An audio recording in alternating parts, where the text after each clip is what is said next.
नमस्कार, मी भारती. तुमच्या सर्वांचं खूप खूप स्वागत आहे माझ्या चॅनलवर. तर आजची सकाळ खूप धावपळीची आहे, कारण का आज नमिताचा चुडा भरायचा आहे, तसंच आजच तिचा साखरपुडा आहे. त्याच्यामुळे सगळी गडबड आहे. तर इथे निर्वाणीला पहिले भरवायला घेतलं, कारण का पोट भरलेलं असेल तर ती पण शांत खेळेल.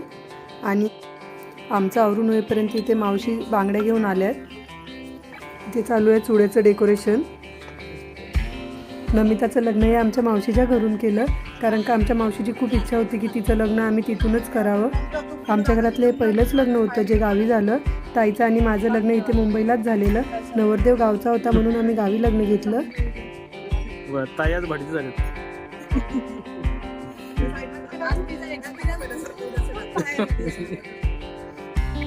इथे एका साईडला डेकोरेशनचं काम चालू आहे, तर एका साईडला मी तिचा चुडा सेट करते. नमिताच्या चुड्याच्या वेळेस एक गंमत अशी झाली की तिच्या करवलीचा चुडा तिच्या चुड्यापेक्षा मोठा होता. जर कोणी फक्त हात बघितले असते तर त्यांना वाटलं असतं की तिच्या करवलीचंच लग्न आहे. इथे ताईंनी खूप सुंदर असं फुलांनी चुडा लिहिलं आहे आणि ते किती छान दिसते तुम्ही बघा. आणि इथे सजवून तयार झालेलं आहे. सगळ्यांचं थोडं थोडं डोकं वापरून इथे आम्ही छान असं सजावट केलेली आहे. तुम्ही बघू शकता हे किती सुंदर दिसतंय. गावी हीच मजा येत होती खरं तर, की काही करायला बसलं की सगळे मिळून करायचो आम्ही, आणि नंतर मग त्याचा फायनल रिझल्ट एवढा छान असायचा. तसं आता तुम्ही इथे बघू शकता किती छान दिसतंय. आणि इथे पहिले या देवीच्या नावाच्या बांगड्या काढल्या. मावशीच्या घरासमोर एक मंदिर होतं, तिथे नमिताला जाऊन पाया पडायला सांगितल्या.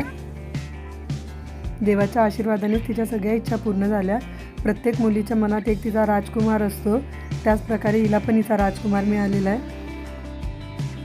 या क्षणांची ती खूप वाट बघत होती आणि आता आम्हाला खूप आनंद आहे या गोष्टीचा की जे तिचं स्वप्न होतं किंवा ज्या गोष्टींची ती वाट बघत होती ते आता पूर्ण होतं आहे. देवाकडे फक्त एकच मागणं आहे की नमिता नेहमी अशीच आनंदात राहो, आणि एवढी खात्री पण आहे की रवी तिला तसं ठेवेल. पण देवाची पूजा केली आणि मग नंतर तिचा आम्ही चुडा भरायचा कार्यक्रम सुरू केला.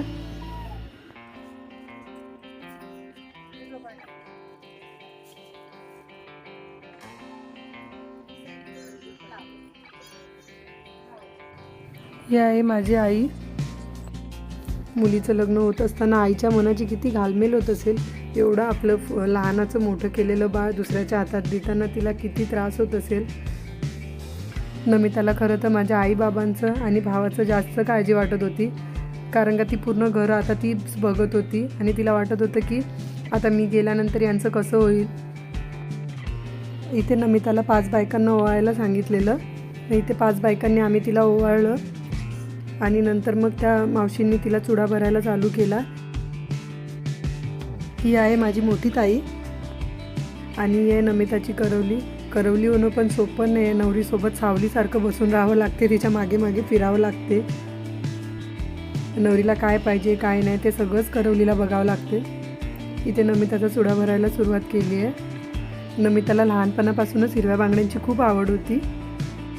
कोणाचं लग्न असो गावी किंवा शाळेत गॅदरिंगमध्ये एखादा मराठी लूक असेल तेव्हा ती आवडीने हिरव्या बांगड्यांचा चुडा भरायची आणि तो तिच्या हातात खूप सुंदर दिसायचा. आतासुद्धा तुम्ही बघू शकता तिच्या हातात चुडा किती छान दिसतोय. लक्ष देऊन भरा. खिचडी असते की लक्षच नाही राहत. कसं आपल्याला भरायची सवय आहे ना. हा बरोबर झाला. 21चा दिलेला मोठा झाला. आता 4 आहे. हिरव्या चुड्यात नवरी किती शोभून दिसते ना. आणि हिरवा चुडा मला स्वतःला खूप आवडतो. माझ्या चॅनलला लाईक करा, शेअर करा आणि सबस्क्राईब करायला विसरू नका. तसेच बेल आयकॉनवर क्लिक करा, म्हणजे माझ्या येणाऱ्या व्हिडिओचे नोटिफिकेशन तुम्हाला मिळत राहील. आणि इथे नमिताच्या हातात चुडा भरून झालेला आहे. तुम्ही बघू शकता किती छान दिसतोय चुडा तिच्या हातामध्ये. आणि इथे मावशीचा आशीर्वाद घेतला आहे तिने. आणि इथे आम्ही नवरीबाईच्या थोड्या रील शूट करत होतो, पण आमची नवरीबाई एवढी लाजत होती की तिने त्या रील व्यवस्थित शूट होऊच नाही दिल्या.